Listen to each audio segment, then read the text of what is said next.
I think my workplace's new employee is a sociopath. Posted by you/SkellyBones69. I am in lower management in a white-collar workplace. My department has around 25 people total, and I run a small team of around 10 employees.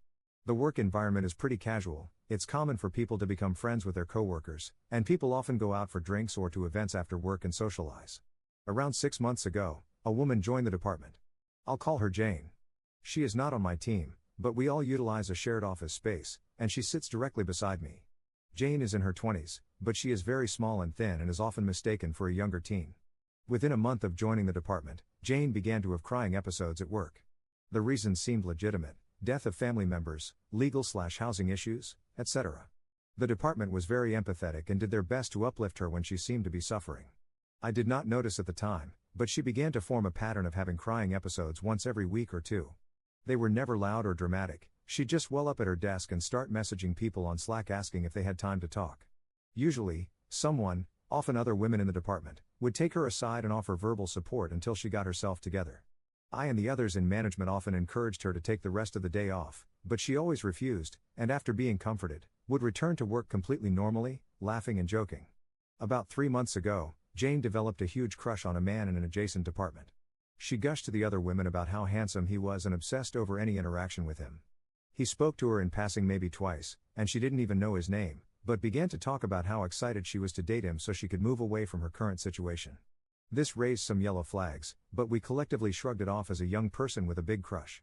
Eventually, Jane convinced a coworker to pass the young man her phone number. Unfortunately, he elected not to text her. Jane became unusually agitated and began to loudly complain. At one point, she allegedly texted one of her team leads at 9 p.m. complaining that she deserved an explanation and was being ghosted. Her coworkers tried to talk her down, reminding her that the young man may be married or simply uninterested, but she refused to listen and continued her loud, public ranting. Jane said she wanted to look especially hot to make her crush regret ghosting her.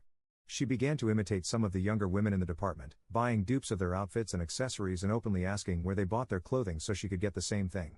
She heavily fixated on one gothic woman in particular, to the point where she would wear copies of her outfits from the day before, like clockwork. The woman she was copying apparently became irritated and began to show up to work in increasingly outlandish body chains and harnesses to shake the copying, and some of the snarkier people began to make bets on whether or not Jane would show up to work in a harness. She did not. At this point, several people from work went out on a Friday for drinks. Again, the department is very casual, and Jane was invited. During the course of the evening, she allegedly became blackout drunk on 2 drinks and railroaded the evening by beginning to cry loudly about her ex-hookup. The sister of a coworker took her to the restroom, where she ranted for at least half an hour about how frustrated she was over her social issues. Apparently, Jane feels that most women hate her because she is so small and slim, and they cannot contain their jealousy. She claimed that most women hate her because their boyfriends won't leave her alone.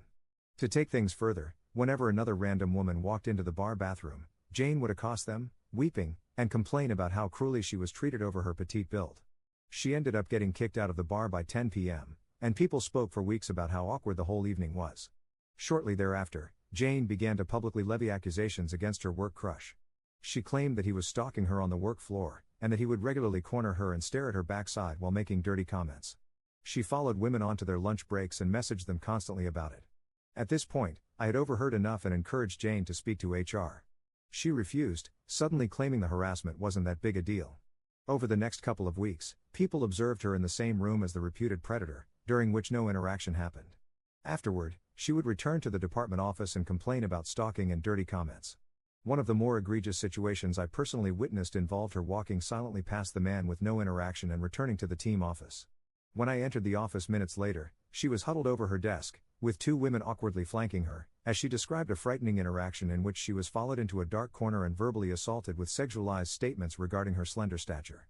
I met with HR shortly after, described specific overheard lies, and provided timestamps. Our entire facility is peppered with cameras, so I felt fairly confident that HR would investigate and validate my claims. I made it clear that harassment could have occurred, and that despite witnessing lies, I didn't want to unfairly assume everything was false. HR took things seriously and requested a meeting with Jane. During the meeting, Jane doubled down, agreed she was being stalked, and requested that an official investigation be opened. This was her undoing. HR immediately began pulling camera footage from the timestamps I provided, and some of the women Jane had vented to were called in for interviews. From there, whispers spread, and a flood of people began to initiate their own HR meetings. Apparently, her lies were constant and poorly concealed, and people were disturbed. HR requested Jane provide her own timestamps for alleged assaults. Suddenly, Jane could not remember the dates, even hazily, and began to openly cry and break down in the office over the stress. She developed vicious migraines that caused her to call out on the days that HR had requested meetings, or claimed that her superiors were overworking her to the point she had no time to meet. As HR pressed on, she began to speak poorly about the HR rep, calling her arrogant and condescending. One morning, Jane wrote out a harsh, snappy email belittling the HR representative for not comprehending how busy she, Jane, was, and after sending it, walked her open laptop through the room showing people how she defended herself. Jane became increasingly paranoid and began to burrow into people she presumed a connection with. 2 additional women requested meetings over Jane's obsessive and clingy behavior. Besides the outfit copying, she began to intently stare at the women she was close to in the office. I know that staring is an odd thing to get worked up over, but again, Jane sits near me, and I personally witnessed it.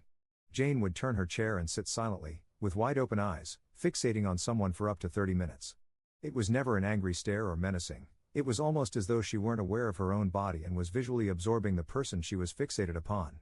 Several times, the victim caught her in action and awkwardly waved, and Jane seemed startled, as though unaware that she was visible.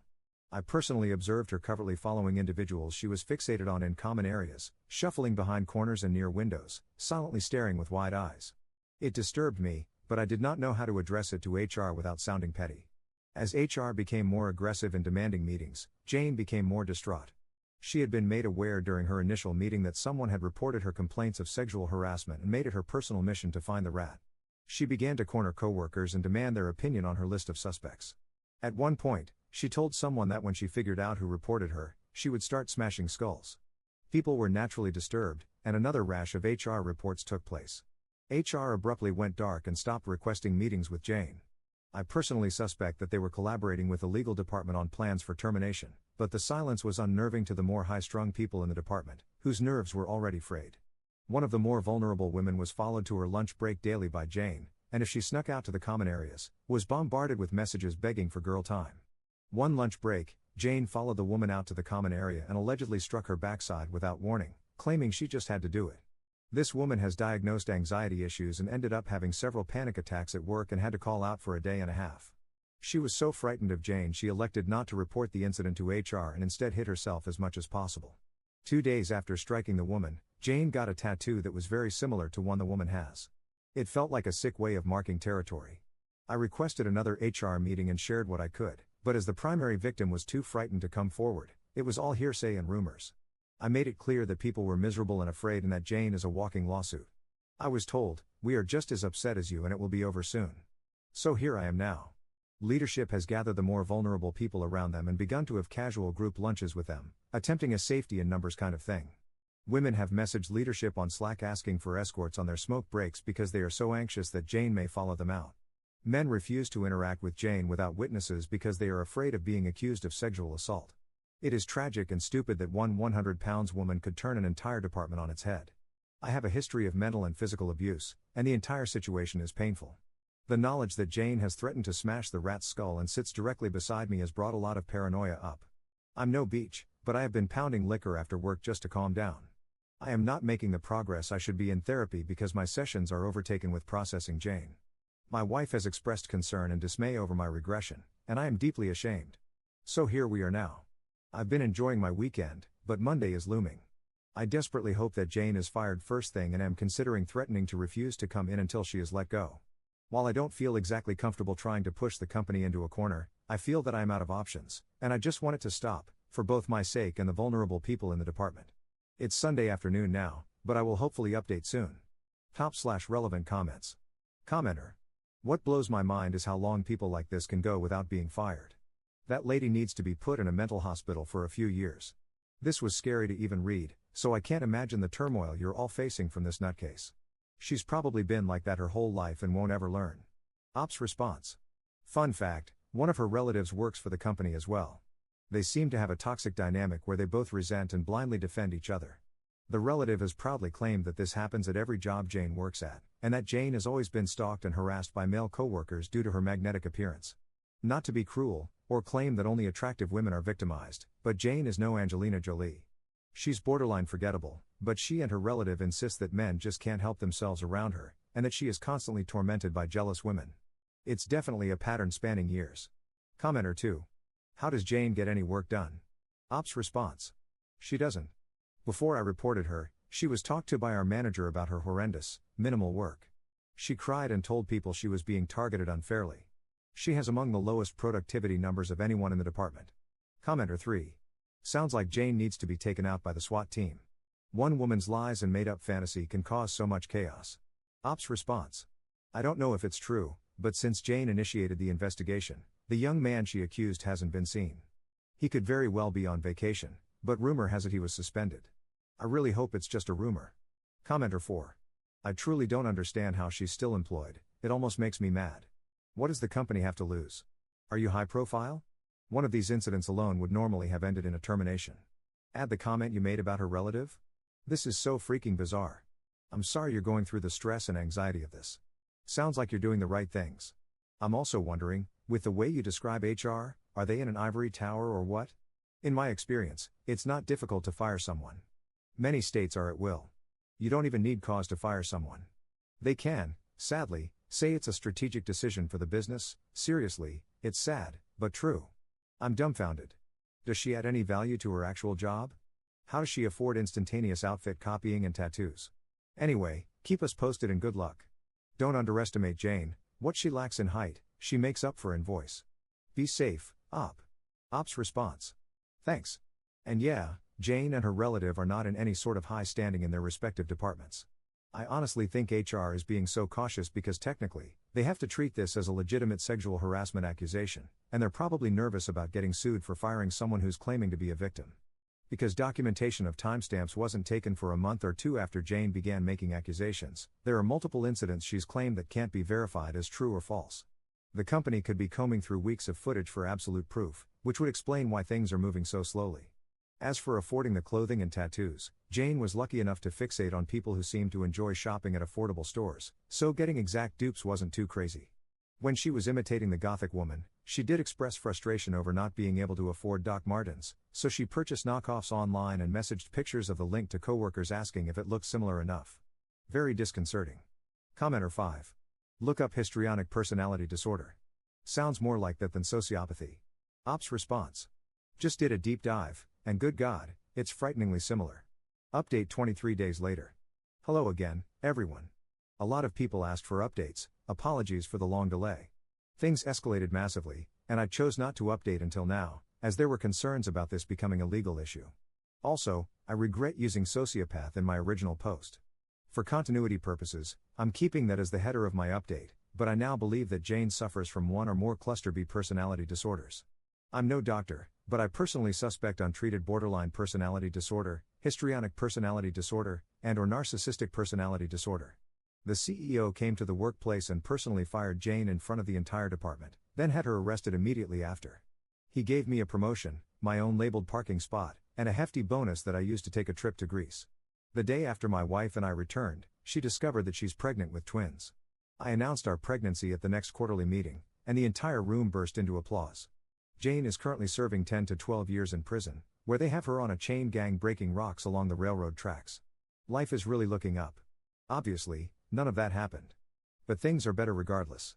To start, Jane is no longer employed at the company. Besides some residual stress, the department seems to be doing well overall, and everyone has bounced back more or less. As for the details, I'll try to lay them out briefly and give more detail in comments if anyone has questions. I got a few complaints on my last post for being too wordy, so I'll do my best to keep things shorter this time. I'll warn everyone though, it's still going to be pretty long, and unfortunately complicated. 1. Attempted murder accusation. Shortly after my first post, Jane fixated on one of the many employees who had reported her to HR, presuming them to be the rat that started everything. I'll call this employee Sarah. Sarah was one of the women Jane had tried to ingratiate herself to and imitated her outfits. After Sarah made her report to HR, she withdrew from Jane and began openly ignoring/avoiding her, which apparently hurt Jane's feelings very much, as she was often seen crying and asking people why Sarah hates her in the break room. Shortly after Sarah withdrew, Jane and one of her relatives in the company began telling employees that Sarah's brother, who often picks her up from work, had attempted to murder Jane by trying to run her off a bridge while she drove home. They claimed they were certain Sarah had put him up to it, as she had been acting shady recently. 2. Theft of personal device. This is where things become muddled. I'm not exactly sure what happened myself, as most of the information came to me in scraps and overheard gossip, and my superiors did not tell me anything personally. But allegedly, Sarah was very upset by Jane's accusations and texted some very unkind things about Jane to one of her friends.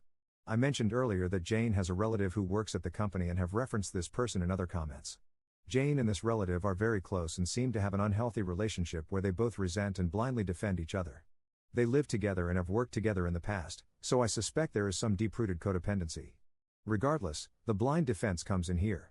Basically, Jane's relative decided to steal Sarah's phone while Sarah was away from her desk and screenshot the messages Sarah had sent to one of her friends complaining about Jane. I don't know the exact content of the messages, but from what I understand, they were pretty offensive. Jane's relative then sent the screenshots to HR as evidence of bullying. In our state, stealing and accessing someone's personal device is a crime. Regardless, HR got involved and had some sort of conversation with Sarah about the unkind nature of her texts, and everything went to hell from there. I'm still upset that HR chose to do that, considering the texts were brought to their attention through an obvious crime. As far as I know, Sarah was not written up or officially reprimanded, but the damage was done. 3. Jane escalates and destabilizes. People began to openly shun Jane and her relative, which only further upset Jane, who blamed it all on Sarah's influence. Suddenly, rumors that Sarah had physically attacked Jane in the office sprouted via Jane's relative, though no official reports were ever made. Jane's relative told people that Jane was too afraid to speak up. Jane began to openly cry and have panic attacks on the work floor, claiming she feared for her life. She only acted out this way when leadership was not around and conveniently only had her meltdowns around other regular employees. Unfortunately for her, people continued to avoid her, and employees from other departments began coming to my department's leadership with complaints about Jane's erratic behavior. 4. Physical/sexual assault reports. Back in my first post, I mentioned that Jane had slapped the backside of a woman she was fixated on. Well, in the midst of all this, that woman officially reported to HR that she had been sexually assaulted by Jane. And what do you know? Within a week, another 2 employees made their own reports of inappropriate physical contact. Apparently, Jane had a pattern of poking/tickling people and coming up to them at their desks to rest her head on their shoulders. The woman who had been slapped spoke to me after her HR meeting and said she felt badly for not reporting sooner but had feared for her safety, as Jane had made retaliatory physical threats in the past with no noticeable consequence. She was also afraid Jane would turn the situation around on her and make it seem like she had initiated the inappropriate behavior. Considering Jane's history, this was a very valid fear. 5. Jane and her relative resign. I don't know exactly what pushed Jane over the edge, but in the middle of a random Monday, she had some sort of crisis.